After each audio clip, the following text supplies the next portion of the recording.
Assalamu alaikum, karibuni to Aroma Zanzibar's kitchen. Do you see those beautiful, gorgeous bagels? I'm going to show you how you can make these at home. So I'm going to make a starter by using 1 cup of all-purpose flour and 1 teaspoon of instant yeast, about 3 tablespoons of granulated sugar, and 1.5 cups of room temperature water. We're just going to mix it well to combine. Then you're just going to cover it and let it proof for about 2 to 3 hours. If you can keep it longer, it's better. If you can keep it overnight, that's so much better, so that you develop all those beautiful aromas and flavors. So I kept mine for about 3 hours.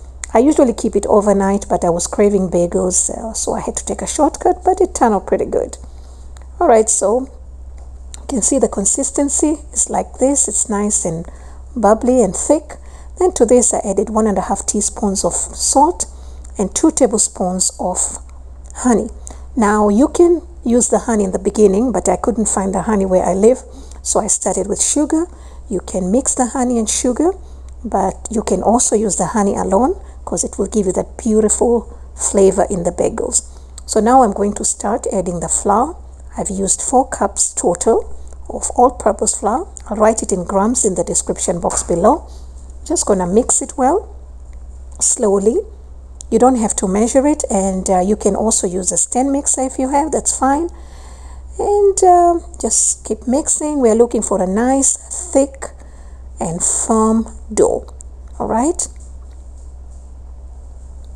Now the thing about bagels, the most important is the flavors and the texture. So you want it to be thick but not too doughy. I mean dense but not too doughy. So that's why I like to have a slow rising process. Okay, so we're just gonna mix it well. And the dough is forming. I just almost used all the flour, and I'm just leaving a little bit for later use. And then after this, I'm just gonna move to a flat surface. But if you're comfortable, you can continue kneading in the dough. I mean in the bowl. All right. Okay, so now I'm gonna knead this dough for about 10 minutes. We want to develop the gluten so the bagels are nice and chewy.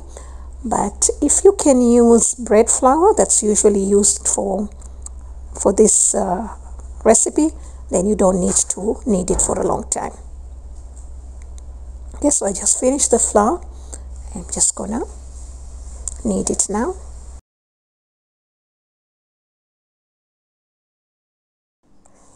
So my dough is ready. It's got the elasticity that I'm looking for, and you know when it's ready, when you press the finger and it springs right back.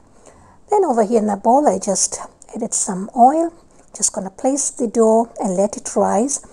Remember, we used only 1 teaspoon of yeast, so this is a very slow process.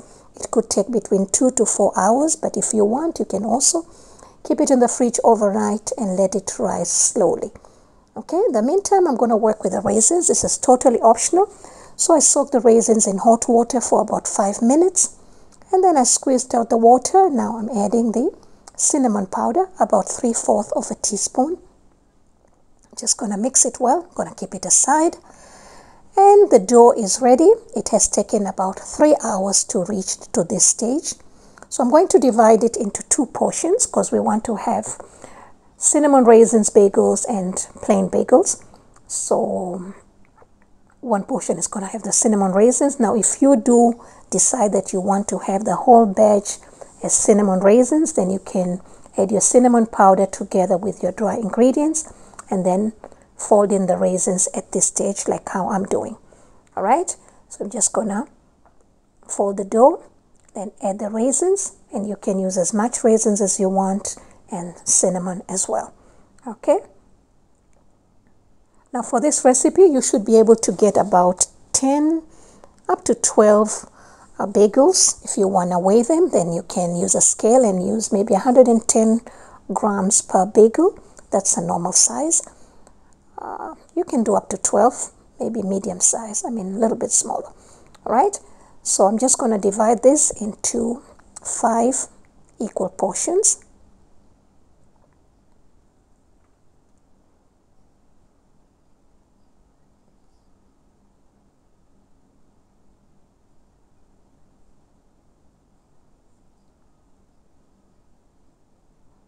Alright, so we're just going to form a ball. Now there are two ways of forming a bagel. I prefer this one. Just going to make a nice ball. Just going to rub it in a circular motion. And then once that's done, going to use your thumb to make a hole. Press it firmly till you can feel the surface, whatever you're using. Then use your two index fingers and you roll it like that to get the size of the hole. It's very simple, just like that. So once this is done, we're going to keep this for about 20 minutes while we heat the water. So I've added 1 tablespoon of baking soda and 2 tablespoons of honey over 2.5 liters of water. And once it comes to a boil, not completely boil, I'm gonna place the bagels in here. Now I prefer to do 45 seconds on each side. Now remember, the longer you keep them in this liquid, they're gonna become more chewier. So maximum maybe 1 minute or so, but I prefer to do 45 seconds on each side. So one side, and then I'm just gonna flip them to the other side. And the honey gives it that beautiful flavor, just like how we did in the beginning, you know, to the dough. So it's the same way. We're gonna do it here as well. And I also added a teaspoon of salt that I don't know what happened, and it is not seen in the video. All right, so now I'm gonna take it out. And please make sure you've got your egg ready. So I've got my egg and 1 tablespoon of water that's been beaten. And I'm going to egg wash the bagels. Now you can do any kind of toppings that you want. My kids really love the everything bagels, but we didn't have the mixture of everything bagels. But I will write it in the description box below if you're interested. So we just settle for sesame seeds and chia seeds. That's for the plain ones, and for the raisins we didn't put anything, okay? And these will bake at 425 degrees Fahrenheit. That's about 218 Celsius for about 20 minutes. As you can see how beautiful they are. They're nice. You can hear the sound. And we prefer to have these with the cream cheese. You can see how beautiful they are. Nice and dense. You can do it with a cream cheese, or you can have them just like that, or you can build yourself a beautiful sandwich.